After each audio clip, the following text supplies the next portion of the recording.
অভিষেক বন্দ্যোপাধ্যায়ের এবার 31-এর হুঁশিয়ারি দিচ্ছেন, মানে এখন তার অবস্থা ভাঙবো তবু মচকাবো না। ডিজে মন্তব্যের পর এবার 31-এর তার হুঁশিয়ারি। ডিজে মন্তব্য নিয়ে ইতিমধ্যে আমরা জানি যে মামলা চলছে তার বিরুদ্ধে, ইতিমধ্যে তাকে ভয়েস স্যাম্পল দিতে হয়েছে, পার্টি অফিসে বুলডোজার চলেছে। এই অ্যাকশন নিয়ে আবার হুঁশিয়ারি অভিষেক বন্দ্যোপাধ্যায়ের, তার মন্তব্য বেঁচে থাকলে নাকি 31-এ সুদে সমেত ফিরিয়ে দেবেন তিনি। এত কিছুর পরেও এত গলা কোথা থেকে আসছে? ক্ষমতায় না থেকেও এত ঔদ্ধত্য কোথায় পাচ্ছেন অভিষেক বন্দ্যোপাধ্যায়? এখন এই প্রশ্ন রাজনৈতিক মহলে ঘোরাফেরা করছে। গতকাল একটি মন্তব্য করেন তিনি। গতকাল আমরা দেখেছিলাম যে তার আমতলার যে পার্টি অফিস অবৈধভাবে তৈরির কারণে বুলডোজার অ্যাকশন চলে, তাতে সেটিকে বুলডোজার অ্যাকশন দিয়ে গুড়িয়ে দেওয়া হচ্ছে। আজও ঠিক একই ছবি। গতকাল তার এই প্রসঙ্গে মন্তব্য, হাইকোর্টে মামলা বিচারাধীন থাকায় পার্টি অফিস গুড়িয়ে দেওয়া হয়েছে। অভিযোগ অভিষেক বন্দ্যোপাধ্যায়ের, এবং তার বলছেন বিজেপিকে পাল্টা তিনি হুঁশিয়ারি দিচ্ছেন, ক্ষমতা পরিবর্তন হলে একইভাবে ভেঙে দেওয়া হবে তাদের বাড়ি। ভোটের আগে ছিল অন্নপূর্ণা ভান্ডার, এখন বুলডোজার। ঠিক কি বলেছিলেন গতকাল একবার শোনাই আপনাদের। করে দেওয়া হয় তার দায় কার? আর যারা তৃণমূলের পার্টি অফিস ভাঙছে, আমি তাদের বলবো যে অনেক অত্যাচার তো করেছেন তৃণমূল কংগ্রেসের নেতাদের উপর, কর্মীদের উপর। পার্টি অফিস ভাঙা, গুড়িয়ে দেওয়া, যে ধারায় যে আইনে আজকে পার্টি অফিসগুলো ভাঙা হয়েছে না, একই আইনে কিন্তু যখন আবার সরকার পাল্টাবে, বিজেপির একটা পার্টি অফিস বাংলায় থাকবে না। আমি হুঁশিয়ারি দিচ্ছি না, যে আইনে আপনি ভেঙেছেন একই আইন প্রযোজ্য করেই ভাঙা হবে। যখন একটা কেস সাবজুডিস রয়েছে, একটা মামলা করা হয়েছে মে মাসের 7 তারিখ 8 তারিখ, আজকে জুলাই মাসের 18 তারিখ, আপনি সেই মামলা উপেক্ষা করে নিজের ক্ষমতা প্রদর্শন করতে গিয়ে, নিজের হাতে কত ক্ষমতা সেই দেখাতে গিয়ে বুলডোজার মডেল। ভোটের আগে ছিল অন্নপূর্ণা ভান্ডার, আর ভোটের পরে বুলডোজার। এই হচ্ছে বিজেপির প্রকৃত স্বরূপ। তো যারা ভাবছেন বুলডোজার চালিয়ে তৃণমূল কংগ্রেসকে ধমকে চমকে দমিয়ে রাখবো, তৃণমূল কংগ্রেস আরো শক্তিশালী হবে। আর আপনি বাড়ি ভাঙুন, পার্টি অফিস তো মন্দির আমাদের। যদি কেউ ভাবে পার্টি অফিস ভাঙে, যদি কোনো অবৈধভাবে সরকারি জায়গা দখল করে পার্টি অফিস কেউ করে, সে পার্টি অফিস আপনারা যথাযথ সরকারি ব্যবস্থা নিতে পারেন, আমার কিছু বলার নেই। কিন্তু এই জায়গাটা তো সরকারি নয়, কিনে অফিস বানানো হয়েছে, তার প্ল্যান রয়েছে, বৈধ নথি রয়েছে, সব হাইকোর্টে আমরা জমা দেবো। তারপরেও আপনারা ক্ষমতা দেখাতে গিয়ে যে পার্টি অফিস ভেঙেছে, প্রত্যেক ক্রিয়া সমান এবং বিপরীত প্রতিক্রিয়া আছে, এটা বিজেপির নেতারা যেন ভুলে না যায়। আর ঈশ্বর সৃষ্টিকর্তা সর্বশক্তিমানের আশীর্বাদে যদি বেঁচে থাকি, ওই যে বললাম, যে আইনের যে ধারায় আপনারা এই অত্যাচারগুলো করেছেন, একই আইনের একই ধারায় 31-এ ফিরিয়ে দেবো সুদ সমেত। এখান থেকে আমরা আলোচনায় আসি। আমার সঙ্গে আমার সহকর্মী শর্মিষ্ঠা নিয়োগী নিউজ রুম থেকে সরাসরি রয়েছেন। শর্মিষ্ঠা, তোমার কাছে এটা জানতে চাইবো, দেখো অভিষেক বন্দ্যোপাধ্যায় তিনি বলছেন একটা আইন আছে, আমার কাছে সমস্ত নথি রয়েছে, এটা বৈধভাবে তৈরি। তার কাছে তো প্রশাসন সমস্ত কিছু নথি প্রথমে চেয়েছিল, কিন্তু দিতে না পারাতে পরবর্তীতে এই বুলডোজার অ্যাকশন। কিন্তু তারপরে তিনি আবার এই সুদে সমেত, মানে সুদ আসলে তিনি এটা ফিরিয়ে দেবেন বলে একটা স্বপ্ন দেখছেন, 31-এ তারা নাকি আবার ফিরে আসবেন। এত উদ্ধত্ত আবার কোথা থেকে আসছে? দেখো শুভজিৎ, ফিরে আসবে কি আসবে না তা তো সময় বলবে, কিন্তু একটা কথা দিয়ে আমি অন্তত বলা শুরুটা করব। হিন্দিতে এক কাহাবত है, একটা প্রবাদ আছে, রস্সি জল গই পর বল নেই গা। একটু বাংলায় ট্রান্সলেট করে দিই। বাংলায় প্রবাদ আছে যে ভাঙবো তবু মচকাবো না। এখন দেখো এই 2026-এর পালা বদলের পর, বা বলি যে এই এত বড় একটা বিধানসভা নির্বাচনের পর, অন্তত তৃণমূল কংগ্রেস দলটা যে খান খান হয়ে ভেঙে গেছে, এটা নিয়ে বাংলার একটা ক্লাস 5-এ পড়ার বাচ্চাটাও অন্তত জানে যে এই দলটার বর্তমান অবস্থা কি। অন্তত যারা দলটারই কোনো অস্তিত্ব থাকবে কিনা, কে আসল কে নকল। এখন আসল নকলের দোলাচলে যখন একটা গোটা দল, যখন তারা নিজেরা ব্যতিব্যস্ত, নিজের দলের বিধায়ক, নিজেদের দলের লিডিং সাংসদদের যারা ধরে রাখতে পারছেন না। দেখো এবার তোমার কথায় আসি, যে অভিষেক বন্দ্যোপাধ্যায় তিনি বলছেন না, তিনি হুঁশিয়ারি দিচ্ছেন।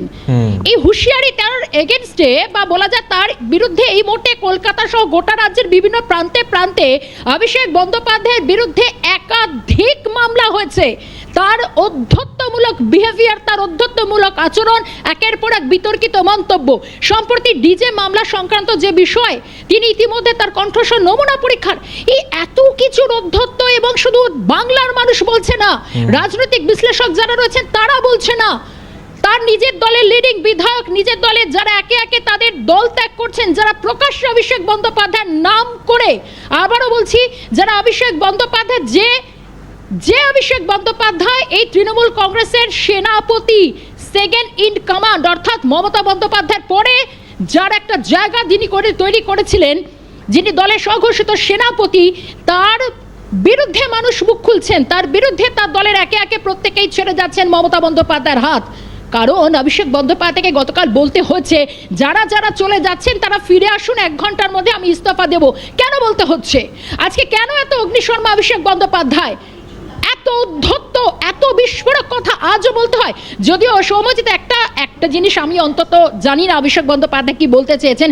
যদি বেঁচে থাকি সুদ সমেত, মানে তিনি কি বলছেন, সর্বশক্তিমান ঈশ্বরের দয়া, তিনি যদি বেঁচে থাকেন, নাকি এই তৃণমূল কংগ্রেস দলটা যদি বেঁচে থাকে? কারণ ভোটের ফল ঘোষণার মাত্র 2 মাসের মাথায় অন্তত তৃণমূলের যা অবস্থা হয়েছে, বাংলার মানুষ, এবং তিনি এখনো বলছেন, তিনি এখনো তার দাপট, তার কার্যালয়, তার একের পর এক সাম্রাজ্যের পতন বাংলার মানুষ দেখিয়ে দিয়েছে যে অধ্যত্বের পরিণাম কি হতে পারে। ইতিহাস বলছে সৌম্যজিৎ, আমরা যদি ইতিহাসের পাতায় চোখ রেখে থাকি, আমরা প্রত্যেকেই জানি ইতিহাস কোনোদিন ক্ষমা করেনি মানুষের ভুলকে কখনো, বা অধ্যত্বের পতন, একের পর এক সাম্রাজ্যের পতন অন্তত ওই ভারতের ইতিহাস কিন্তু সাক্ষী বহন করে রেখেছে। এবং সেখান থেকে দেখতে গেলে একের পর এক আজকে অভিষেক বন্দ্যোপাধ্যায় সুরে তিনি অগ্নিশর্মা হয়ে গেলেন, যখন তার কাছ থেকে সাংবাদিকরা যখন প্রশ্ন করেছিলেন যে এই পার্টি অফিস, এবং তুমি হয়তো জেনেছো এতক্ষণে যে পার্টি অফিসটি তৈরি করা হয়েছিল, যেটা প্রথম 2 বছরে 2 তলা ভবন তৈরি করা হয়েছিল, পরের কারণ 2014 পর থেকে এই যে আমতলার কার্যালয়টি তৈরি করা হয়েছিল, সেটা একে একে বাড়ির মালিক তাকে হুমকি, তাকে একটা প্রায় 2.5 কোটি টাকারও বহুমূল্যের জমি, সেটাকে জোর করে মাত্র কয়েক লক্ষ টাকায় সেটাকে কোনো রকমের জমিটাকে হাতছাড়া করা, একের পর এক হুমকি দিয়ে দিনের পর দিনের সাম্রাজ্যের মহিরুহ তৈরি করে গিয়েছিলেন অভিষেক বন্দ্যোপাধ্যায় সেখানে। এবং এখানকার মানুষরা পর্যন্ত বলেছেন যে তিনি যখন আসতেন এই কার্যালয়ের সামনে দিয়ে, এমনকি প্রসূতিরাও কোনো রকমভাবে ছাড় পেতেন না। এতই তার দাপট, এতই তার অধ্যত্ত। আজকে রীতিমতো একের পর এক প্রশ্নগুলো উঠছে, তার সেবাশ্রয় মুখ থুবড়ে পড়েছে। আজকে তিনি সুদে আসলের কথা বলছেন।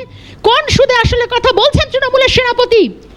যেখানে সিআইডি থেকে শুরু করে একের পর এক নানান ধরনের ইডি, সিবিআই একাধিকবার তাকে প্রবলেম ফেস করতে হয়েছে, তাকে একাধিকবার জেরার মুখে পড়তে হয়েছে, কিন্তু তিনি শটান বলিয়ান মহিমায় অশ্বডিম্ব দেখাতে দেখাতে তিনি বলেছিলেন তিনি ফাঁসির মঞ্চে ঝুলে যাবেন যদি তার বিরুদ্ধে কেউ দুর্নীতি প্রমাণ দিতে পারেন। এটা 2026-এর মাত্র ভোটের ফল বেরোনো 2 মাস পার হয়েছে।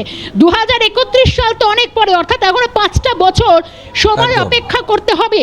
কিন্তু তার জন্য অভিষেক বন্দ্যোপাধ্যায় তুমি যখন এই অধ্যত্বের কথা বলছো শর্মিষ্ঠা, এখান থেকে তোমার একটু বিরত করে একবার সেই ডিজে মন্তব্যটা আপনাদের শোনাই, যে কারণে অভিষেক বন্দ্যোপাধ্যায়কে জিজ্ঞাসাবাদের মুখে পড়তে হয়েছে এবং তার ভয়েস স্যাম্পেলও দিতে হয়েছে। অবশেষে আদালতের নির্দেশে তিনি বাধ্য হন ভয়েস স্যাম্পেল দিতে। দেখুন সেই ডিজে মন্তব্য কি বলেছিলেন তিনি। তাকে বলবো 4 তারিখ বাংলায় থাকবেন আপনি, 4 তারিখ দেখা হবে। আপনার কত বুকের পাটা, আপনি বাংলার মানুষকে বলছেন 23 তারিখ সব ঘরে ঢুকে থাকবে। আরে মমতা ব্যানার্জির উদারতা, বদলা নয় বদল চাই। আর আমি মমতা ব্যানার্জির মতো উদার নই, বিজেপির সাথে বেশি উদারতা দেখাতে নেই। যারা মানুষের প্রতি অবিচার করেছে, মানুষকে অপমানিত করেছে, তাদের জন্য এবার রবীন্দ্রসঙ্গীত না, এবার 4 তারিখ ডিজে বাজবে, তৈরি থাকো। শর্মিষ্ঠা, এই যে মন্তব্য, সেখানে তিনি শেষের দিকে একবার বলছেন যে বিজেপির সঙ্গে উদারতা দেখাতে নেই, মানুষের উপর তারা যেভাবে অত্যাচার করেছে তার উত্তর তারা পাবেন। আজ গত 15 বছর ধরে যেভাবে অত্যাচার তারা করেছিলেন, আজ তো তারা পাচ্ছেন। ডিম খেয়েছিলেন সোনারপুরে গিয়ে, তারপরেও তার এই যে স্বভাবটা, ভাঙবো তবু মচকাবো না, এই ব্যাপারটা যাচ্ছে না।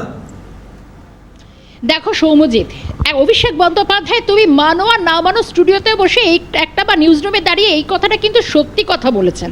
প্রত্যেক ক্রিয়ারই একটা সমান এবং বিপরীত প্রতিক্রিয়া আছে, নিউটন থার্ডস ল আমরা সবাই পড়েছি।